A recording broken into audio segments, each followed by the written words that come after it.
Assalamualaikum warahmatullahi wabarakatuh. Perkenalkan, nama saya Maya Fardita Safira dengan NIM 211105053, Program Studi Teknologi Laboratorium Medik D4, Fakultas Ilmu Kesehatan. Di sini saya akan mempresentasikan proposal penelitian yang berjudul Hubungan Indeks Massa Tubuh dan Kadar Hemoglobin pada Lansia Penderita Diabetes Mellitus di Puskesmas X. Yang pertama yaitu bab 1 latar belakang. Latar belakang yang menjelaskan tentang diabetes mellitus, indeks massa tubuh, kadar hemoglobin, dan prevalensi. Diabetes mellitus merupakan penyakit gangguan metabolik menahun akibat pankreas tidak memproduksi cukup insulin atau tubuh tidak dapat menggunakan insulin yang diproduksi secara efektif. Terdapat dua kategori utama diabetes mellitus, yaitu diabetes tipe 1 dan tipe 2.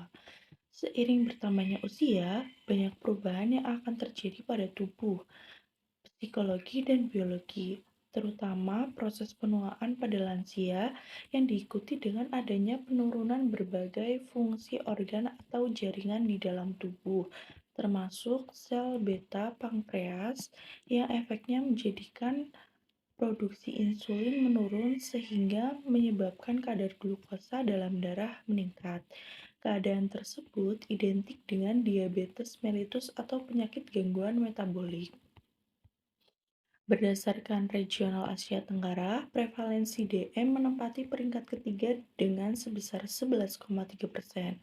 Berdasarkan proyeksi IDF, satu-satunya negara di wilayah Asia Tenggara yang termasuk ke dalam 10 daftar jumlah tertinggi penyandang diabetes tahun 2019 ialah Indonesia, yaitu berada pada urutan ke-7 dengan jumlah mencapai 10,7 juta. Hal ini berarti Indonesia memiliki kontribusi yang besar terhadap kasus diabetes di Asia Tenggara. Kemudian indeks massa tubuh. Indeks massa tubuh adalah suatu alat yang digunakan untuk memantau status gizi orang dewasa, khususnya yang berkaitan dengan kekurangan dan kelebihan berat badan. Indeks massa tubuh termasuk dalam pengukuran antropometri yang mengukur massa lemak dalam tubuh. IMT sudah digunakan dalam surveillance internasional. Indeks massa tubuh normal adalah antara 20-25. Seseorang dikategorikan obesitas apabila indeks massa tubuh lebih dari 30, overweight bila indeks massa tubuh 25-30, dan underweight apabila indeks massa tubuh kurang dari 20. Pada tahun 2022, 2,5 miliar orang dewasa berusia 18 tahun ke atas rentan mengalami kelebihan berat badan, termasuk lebih dari 890 juta orang dewasa mengalami obesitas. Hal ini setara dengan 43% orang dewasa berusia 18 tahun ke atas, atau 43% pria dan 44% wanita mengalami kelebihan berat badan. Peningkatan dari tahun 1990 ketika 25% orang dewasa berusia 18 tahun ke atas mengalami kelebihan berat badan. Prevalensi kelebihan berat badan bervariasi menurut wilayah, dari 31% di wilayah Asia Tenggara dan Afrika, WHO hingga 67% di wilayah Amerika. Kemudian hemoglobin. Hemoglobin adalah suatu protein sel darah merah yang memiliki peran penting dalam proses transportasi oksigen yang berada di dalam darah yang berfungsi mengangkut oksigen, karbon dioksida, dan proton dari tubuh. Kadar Hb normal apabila berada di atas 12 gram per desiliter, yang paling bagus di atas 13 gram per desiliter. Dikatakan anemia jika kadar Hb menurun, yakni ketika Hb antara 10-12 gram disebut anemia ringan, sedangkan kadar Hb 8-10 gram per desiliter disebut anemia sedang, dan kadar Hb 6-8 gram per desiliter disebut anemia berat.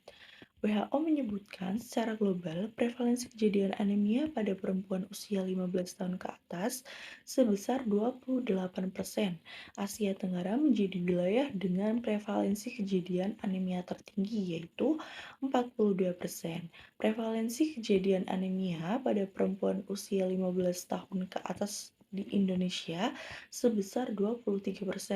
Angka tersebut lebih tinggi jika dibandingkan dengan negara tetangga terdekat yaitu Malaysia 21% dan Singapura 22%. Angka tersebut juga masih jauh dari angka minimum. Prevalensi anemia global pada perempuan usia 15 tahun ke atas 20%. Prevalensi anemia di antara anak umur 5-12 di Indonesia adalah 26%. Pada wanita umur 13-18 yaitu 23%. Sedangkan prevalensi anemia pada rentang usia 15-24 tahun berdasarkan Riskesdas tahun 2018 adalah 32%. Kemudian, rumusan masalah yang menjelaskan pertama yaitu 1. Bagaimanakah karakteristik subjek penelitian di Puskesmas X? Kedua, berapakah indeks massa tubuh pada lansia penderita diabetes mellitus di Puskesmas X? Ketiga, berapakah kadar hemoglobin pada lansia penderita diabetes mellitus di Puskesmas X? Keempat, apakah terdapat hubungan indeks massa tubuh dan kadar hemoglobin pada lansia penderita diabetes mellitus di Puskesmas X? Kemudian tujuan penelitian. Tujuan penelitian terbagi menjadi dua, yaitu yang pertama tujuan umum dan tujuan khusus. Tujuan umum ini pada penelitian ini bertujuan untuk mengetahui ada tidaknya hubungan antara indeks massa tubuh dan kadar hemoglobin pada lansia penderita diabetes mellitus di Puskesmas X. Sedangkan tujuan khusus pada penelitian ini terbagi menjadi beberapa. Yang pertama yaitu untuk mengetahui karakteristik subjek penelitian di Puskesmas X. Yang kedua yaitu untuk mengetahui indeks massa tubuh pada lansia penderita diabetes mellitus di Puskesmas X. Yang ketiga yaitu untuk mengetahui kadar hemoglobin pada lansia penderita diabetes mellitus di Puskesmas X. Yang keempat yaitu untuk mengetahui hubungan indeks massa tubuh dan kadar hemoglobin pada lansia penderita diabetes mellitus di Puskesmas X. Kemudian ada manfaat penelitian. Pada manfaat penelitian ini terbagi menjadi dua. Yang pertama yaitu manfaat teoritis dan yang kedua adalah manfaat praktis. Pada manfaat teoritis, manfaat penelitian ini secara teoritis diharapkan dapat menambah pengetahuan mengenai ada tidaknya hubungan antara indeks massa tubuh dan kadar hemoglobin pada lansia penderita diabetes mellitus di Puskesmas X. Dan hasil dari penelitian ini diharapkan dapat menjadi dasar untuk penelitian berikutnya. Yang kedua yaitu manfaat praktis.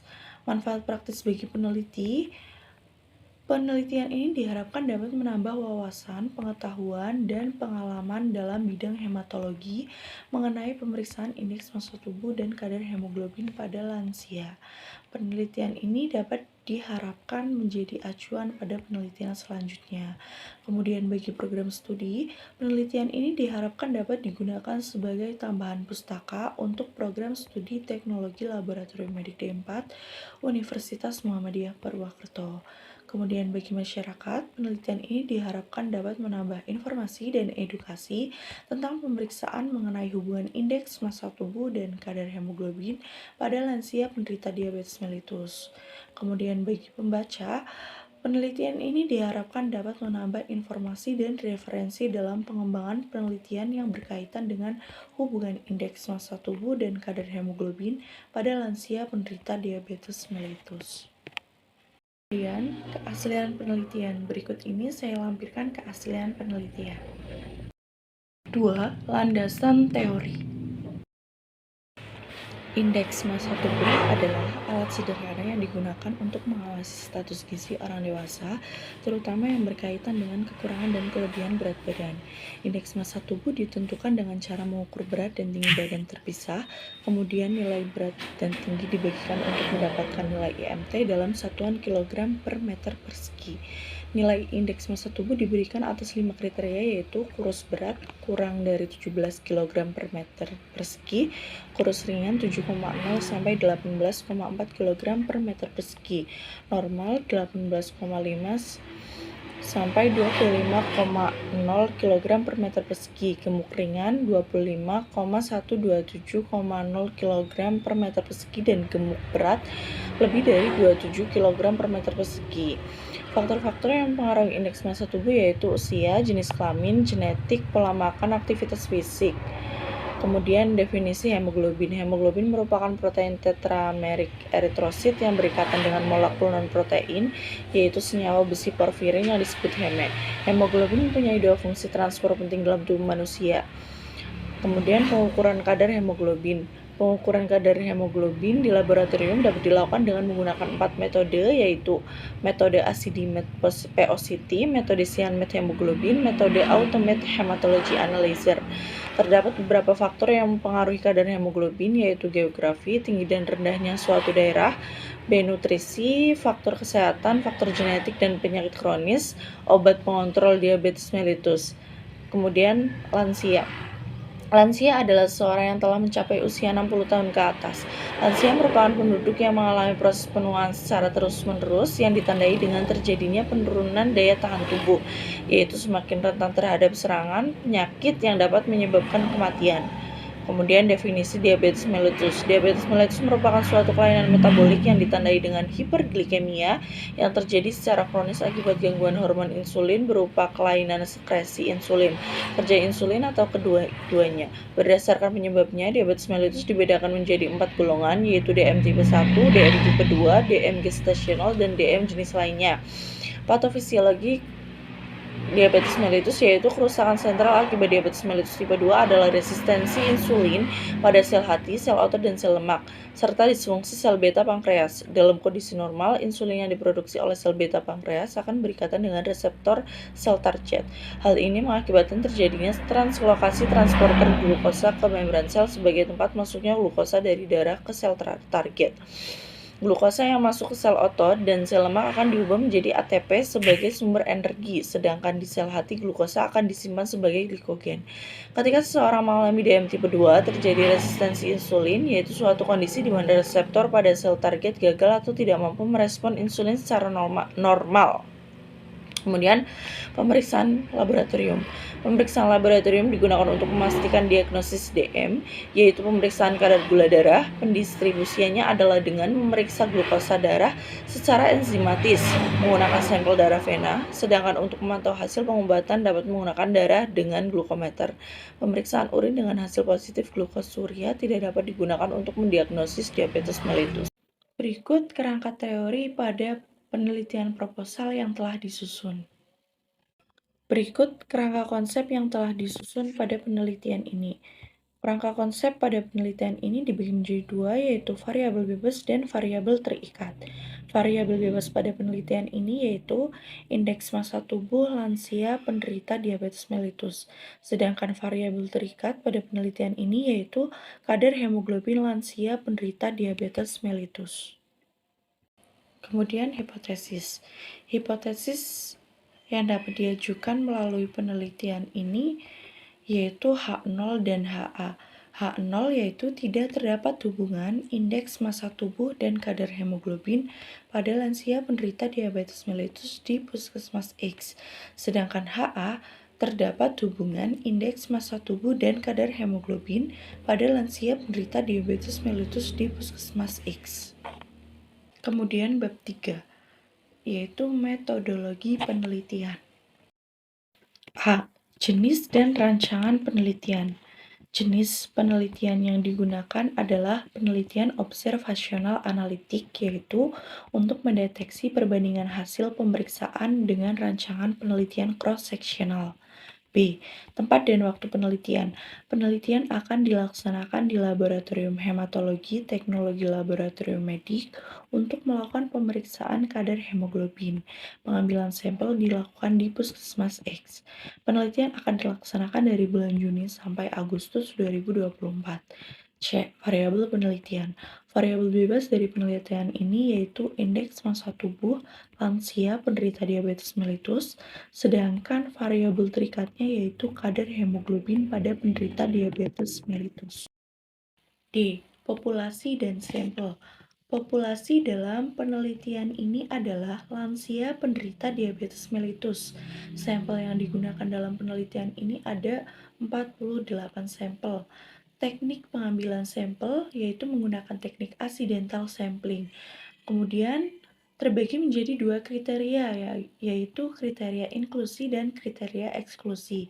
Kriteria inklusi berisi A. Lansia yang bersedia mengisi informed consent.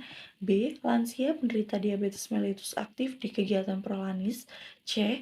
Lansia penderita diabetes mellitus aktif kontrol selama 3 bulan berturut-turut. Kemudian kriteria eksklusi. Kriteria eksklusi yang pertama yaitu A. Lansia yang sedang sakit. B. Lansia yang tidak hadir saat pengambilan data. C. Lansia yang tidak bersedia mengisi informed consent. Besar sampel yang diperoleh dari perhitungan G-power dengan rumus DF B-1 dikali K-1 didapatkan hasil 48 sampel. Berikut definisi operasional pada penelitian proposal yang sudah disusun. Alat dan bahan. Alat dan bahan yang digunakan pada penelitian ini yaitu ada blood lancet, kemudian alcohol swab, handscoon, pengukur pinggang, timbangan, kemudian POCT. Prosedur kerja dan penelitian. Prosedur kerja dan penelitian pada tahap pertama yaitu ada 1 tahap persiapan. Pada tahap persiapan, responden akan diberi penjelasan maksud dan tujuan pengambilan darah serta maksud dan tujuan dari pemeriksaan yang akan dilakukan. Responden akan diberi penjelasan tentang pengisian informed consent pada responden dan prosedur pengambilan darah yang akan dilakukan. Responden akan diberikan penjelasan tentang alat dan bahan yang akan digunakan untuk pelaksanaan pengambilan darah kapiler.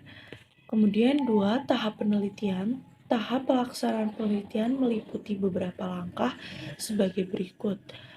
A. Tahap pra-analitik. Pada tahap pra-analitik, 1. Diminta kesediaan responden untuk mengisi informed consent sebagai probandus dalam penelitian ini. Jika setuju, responden akan mengisi informed consent. 2. Sebelum memeriksa kadar hemoglobin, akan dilakukan kalibrasi alat POCT terlebih dahulu sesuai dengan prosedur. Mengkalibrasi alat POCT yaitu sebelum digunakan dan setelah 10 kali penggunaan dengan cara sebagai berikut. Memasukkan dongle yang pada umumnya disertakan pada saat pembelian alat pada sensor tes darah. Kemudian akan muncul OK yang berarti alat bekerja normal atau R yang berarti adanya kerusakan pada alat. C. Tahap analitik. 1. Pengukuran berat badan. Tahap awal pengukuran berat badan adalah dengan dipastikan skala awal timbangan berada pada skala 0. Selanjutnya, responden diminta untuk melepaskan alas kakinya dan responden untuk berdiri tegak. Terakhir adalah dicatat hasil angka pada skala timbangan. Angka tersebut menunjukkan berat badan responden.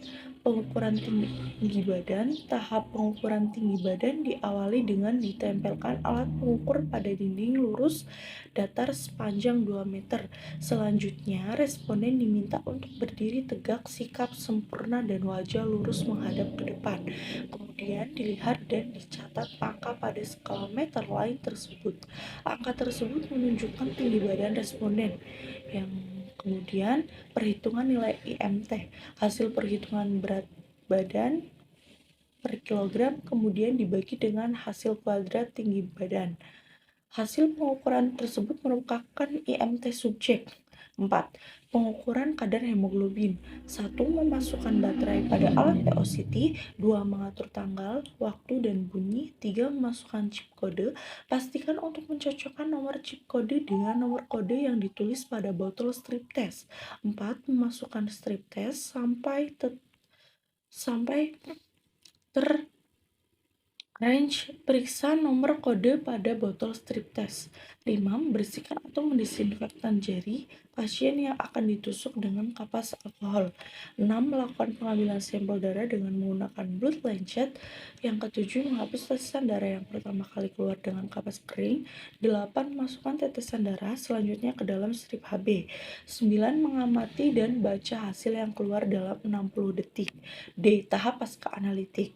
Yang pertama, mencatat hasil pemeriksaan sesuai dengan nama pembandus. Kedua, mengkalibrasi kembali alat PLCT setelah 10 kali penggunaan. 3. Memusnahkan limbah infeksius dengan cara menambakarnya. Pengumpulan data. Jenis data pada penelitian ini yaitu menggunakan data primer dan data sekunder. Data primer berupa data kadar hemoglobin lansia, data usia lansia, dan indeks massa tubuh.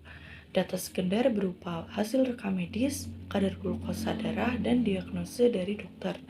Pengumpulan data dilakukan dengan penelitian di laboratorium. C. Analisis data. Data akan dianalisis menggunakan uji korelasi Pearson apabila data terdistribusi normal. Jika data tidak terdistribusi normal, maka akan dianalisis menggunakan uji korelasi Spearman. K. Etika penelitian. Penelitian akan dilaksanakan setelah mendapat persetujuan dari Komisi Etik Penelitian Kesehatan Universitas Muhammadiyah Purwokerto. Berikut bagian alur penelitian pada penelitian proposal yang sudah disusun. Berikut jadwal penelitian pada penelitian proposal yang telah disusun. Kemudian berikut rincian biaya penelitian pada penelitian proposal yang sudah disusun. Sekian presentasi yang dapat saya sampaikan.